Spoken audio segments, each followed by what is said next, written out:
नमस्ते बच्चों। कक्षा 8 की ऑनलाइन क्लास में आपका स्वागत है। बच्चों, आज के इस वीडियो में हम कक्षा 8 की गणित की प्रश्नावली 1.2 के 1 से 3 तक के सवालों को हल करेंगे। तो वीडियो में आप लास्ट तक बने रहें। और वीडियो शुरू करें उससे पहले इस वीडियो का लिंक अपने अन्य सहपाठियों को भी शेयर कर दें, जिससे उनको भी इसका लाभ मिल सके। और वीडियो यदि आपको पसंद आए तो इस वीडियो को लाइक करें। यदि अभी तक आपने हमारे इस YouTube चैनल को सब्सक्राइब नहीं किया है तो चैनल को सब्सक्राइब कर बेल आइकन के ऑल बटन को अवश्य प्रेस कर लें, ताकि चैनल पर अपलोड होने वाले प्रत्येक वीडियो की सूचना आपको समय पर प्राप्त होती रहे। तो चलिए शुरू करते हैं आज की हमारी ये क्लास और हल करते हैं एक एक प्रश्न को। देखिए, सबसे पहले प्रश्नावली 1.2 का पहला सवाल है। उसमें आपके दिया गया है, निम्नलिखित संख्याओं को संख्या रेखा पर निरूपित कीजिए। यहाँ ये जो संख्याएं दी गई हैं उनको हमें ये जो संख्या रेखा दी गई है उसके ऊपर दर्शाना है। तो देखिए, थोड़ा सा एक बार आप इनको समझ लीजिए। मान लिया ये एक संख्या रेखा है। चलिए यहाँ साइड में मैं बता देता हूँ आपको। ये एक रेखा है और इस रेखा के बीच में अगर हम यहाँ मान लेते हैं 0। अब इस 0 के दाहिनी तरफ जैसे जैसे हम बढ़ेंगे तो वो होंगी प्लस की संख्या, यानी 0 के दाहिनी तरफ धनात्मक संख्याएं होंगी बराबर बराबर दूरी के ऊपर। और इस 0 के अगर बाईं तरफ हम चलेंगे तो वो होंगी ऋणात्मक संख्याएं। जैसे जिस दूरी के ऊपर दाहिनी तरफ चलेंगे उतनी दूरी पे बाईं तरफ चलेंगे तो वो होंगी ऋणात्मक संख्याएं। ठीक है, इस तरह से होती हैं। तो अब ये तो थी पूर्ण संख्याएं और पूर्णांक संख्याएं। तो उन पूर्ण और पूर्णांक संख्याओं को तो हम इस तरह से संख्या रेखा के ऊपर दर्शा सकते हैं, जो हम 6ठी 7वीं क्लास में पढ़ चुके हैं। अब यहाँ जो प्रमेय संख्याएं दी गई हैं उनको हमें उस संख्या रेखा के ऊपर कैसे दर्शाना है वो हम आज के इस वीडियो में डिस्कस करने वाले हैं। तो यहाँ देखिए, पहला जो प्रश्न है उसमें पहले पार्ट में प्रमेय संख्या दी गई है 7/4। ठीक है, अब ये धनात्मक है तो निश्चित रूप से आपको 0 के दाहिनी तरफ बढ़ाना है। मान लिया यहाँ एक 0 है इस संख्या रेखा के ऊपर। अब हमें दाहिनी तरफ चलना है। तो सबसे पहले हम ये जो धनात्मक संख्या है 7/4 प्रमेय संख्या, इसको हम मिश्र भिन्न के रूप में लिख लेंगे। तो क्या होगा, 4 एकम 4 और बच जाएंगे 3। जब 7 में से 4 को घटाएंगे तो 3 बचेंगे। 3 को हम बटा के ऊपर लिख देंगे और ये 4 है वो बटा के नीचे आ जाएगा। तो हमारी मिश्र भिन्न क्या हुई, 1 सही 3/4। तो यानी 0, फिर ये 1 और ये 2। आपको स्केल से बराबर दूरी के ऊपर इनके चिन्ह है वो लगा लेना है। ये 1 है धनात्मक और ये 2 है। मतलब है 0 और 1 तक की जो दूरी है वो तो हमें पूरी लेनी है।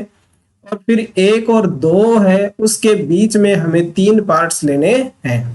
अब हमें एक जो संख्या है, जैसे 0 और 1 है, इसके बीच में हमें कितने खंड करने हैं, जो बटा में संख्या दी हुई है उतने ही हमें इसके क्या करने हैं, खंड करने हैं। तो 0 और 1 है उसके बीच में हम बराबर बराबर दूरी के ऊपर 4 खंड इस तरह से कर लेंगे। ये आपको स्केल से नाप करके कर लेने हैं। इसी तरह से 4 खंड है वो 1 और 2 के बीच की जो दूरी है उसके भी कर लेने हैं। जैसे ये हमने इसके कर लिए 4 खंड। अब क्या करना है, हमें 7/4 को दर्शाना था जिसकी मिश्र भिन्नति 1 सही 3/4। तो यानी 1 है वो तो हमने पूरा ले लिया। फिर इसके आगे क्या कितना है, 3/4, यानी 4 खंड है उनमें से तीसरा खंड हमें लेना है। और अगर इस तरह से आप नहीं करें तो 0 से लेकर के आगे आप 7 खंड हैं वो गिन ले, वही आपकी भिन्न होगी 7/4। तो 0 के बाद में देखिए 1 2 3 4 5 6 और ये हो गई 7। तो आपकी ये भिन्न संख्या है वो यहाँ आएगी प्रमेय संख्या। इस तरह से आपको एक बिंदु बना करके राउंड कर देना है और यहाँ आपको लिख देना है 7/4। यही आपका आंसर है। तो प्रमेय संख्याएं हैं उनको इस तरह से आपको संख्या रेखा के ऊपर निरूपित करना है। चलिए अब इसी तरह से करते हैं -5/6 को। तो अब यहाँ देखिए माइनस है, तो निश्चित रूप से आपको जीरो के किस तरफ चलना है, बाईं तरफ चलना है। तो ये 0 हो गया और ये 1 है, ये मान लिया 1 है माइनस का। अब 0 और -1 के बीच की जो दूरी है, लाइन है या रेखा है, उसके कितने खंड करने हैं आपको? तो हर संख्या देखनी है। प्रमेय संख्या में जो हर का अंक है उतने ही खंड हमें 1 के करने होते हैं। तो इसके करने हमें 6 खंड। तो 6 खंड करने के लिए क्या करेंगे, हम इसके स्केल से नाप करके बराबर दूरी के खंड करने हैं आपको।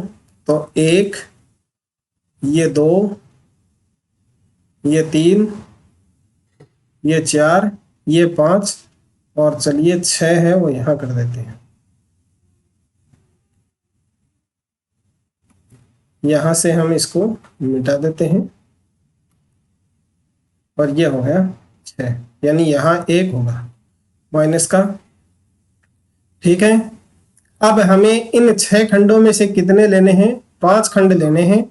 तो ये 0, फिर ये 1, 2, 3, 4, 5, तो माइनस के 5 खंड हैं वो यहाँ होंगे। यहाँ आपको राउंड लगाना है 1 और यहाँ आपको ये संख्या निरूपित कर देनी है -5/6। यही आपका आंसर होगा। ये पहला खंड है वो होगा माइनस का 1/6, ये दूसरा खंड है वो माइनस का 2/6 और ये तीसरा खंड है वो होगा माइनस का 3/6 और ये होगा माइनस के 4/6, ये 5/6 और -6/6 का मतलब माइनस का 1 हो जाएगा। ठीक है, इस तरह से आपको कोई भी जो प्रमेय संख्या होती है उसको संख्या रेखा के ऊपर निरूपित करना होता है। चलिए अब देखते हैं दूसरा सवाल। दूसरा सवाल है, उसमें आपके संख्याएं दी गई हैं -2/11, -5/11, -9/11 को संख्या रेखा पर निरूपित कीजिए। तो यहाँ आपकी किया है जो प्रमेय संख्याएं हैं वो ऋणात्मक हैं, तो ये शून्य के किस तरफ आएंगी? बाईं तरफ आएंगी। ये शून्य है और ये मान लिया माइनस का 1 है। अब इस शून्य और माइनस के 1 के बीच में आपको कितने खंड बनाने हैं? 11 खंड बनाने हैं। तो ये 11 खंड हैं वो आपको स्केल से यानी फुट से बराबर दूरी के लेने हैं। तो यहाँ देखिए, ये पहला, ये 2, ये 3, ये 4, 5, 6, 7, 8, 9, 10 और ये 11 नंबर का खंड है, उसके ऊपर हम -1 लिख देते हैं। ठीक है, इस तरह से आपको करना है। और अब हमें सबसे पहले -2/11 को दर्शाना है। तो 2 खंड हैं वो गिन लेने हैं, 1 और ये 2। तो यहाँ आपको बिंदु बनाना है। ये हमने बिंदु बना दिया और इसके ऊपर एक सर्किल बना दीजिए।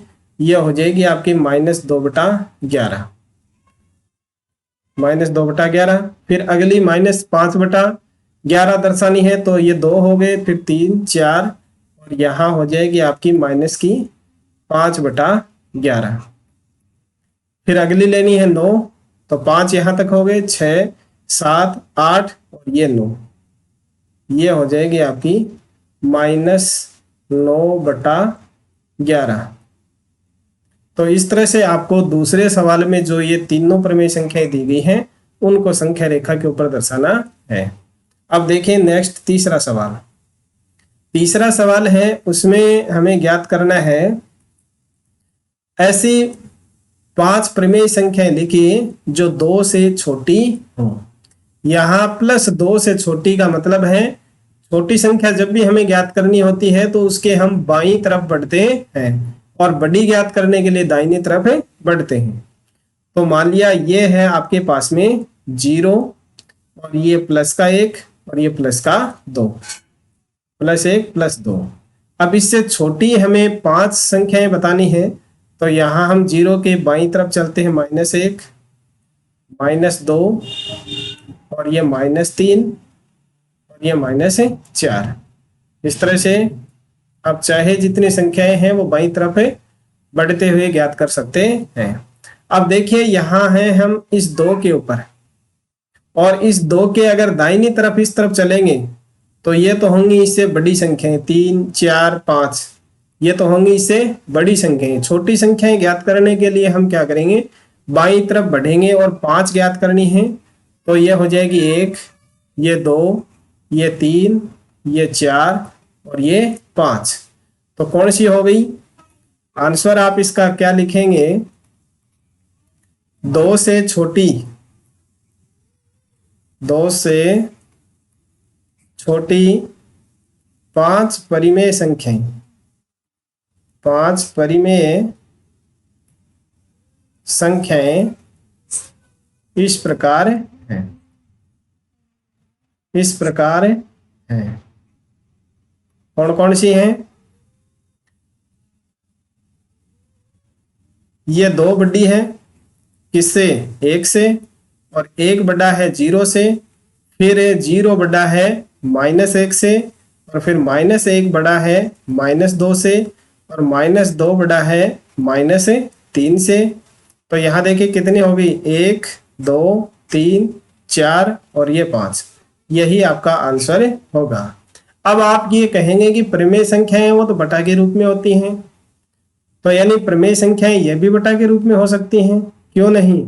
क्योंकि यहाँ देखिए 1 है तो 1 को हम 1/1 लिख सकते हैं, तो ये परिमेय संख्या हुई कि नहीं हुई? इसी तरह से -1 है तो इसको भी हम -1/1 लिख सकते हैं। -2 ज्ञात करने के लिए क्या करेंगे, हम -4/2 रख सकते हैं, इसको लिख सकते हैं। यानी जो हर वाली संख्या है वो 0 नहीं होनी चाहिए। फिर आप इनको जो पूर्णांक संख्याएं हैं वो परिमेय संख्याएं भी होती हैं, ये आपको ध्यान में रखना है। तो यानी आप बटा वाली नहीं, यानी जो सिंगल संख्या है बिना बटा के संख्या है वो भी क्या होती है, पूर्णांक संख्या, परिमेय संख्या होती है। तो इस तरह से आपको ये परिमेय संख्या है वो ज्ञात करनी है। तो आज के वीडियो में बस इतना ही। नेक्स्ट सवाल है वो हम अगले वीडियो में हल करेंगे। ये वीडियो यदि आपको पसंद आया है तो इसको लाइक कर दीजिए, अपने अन्य सहपाठी हैं उनको शेयर कर दीजिए, और वीडियो को छोड़ने से पहले चैनल को सब्सक्राइब करना ना भूलें। मिलते हैं अगले वीडियो में, तब तक के लिए नमस्कार, थैंक यू।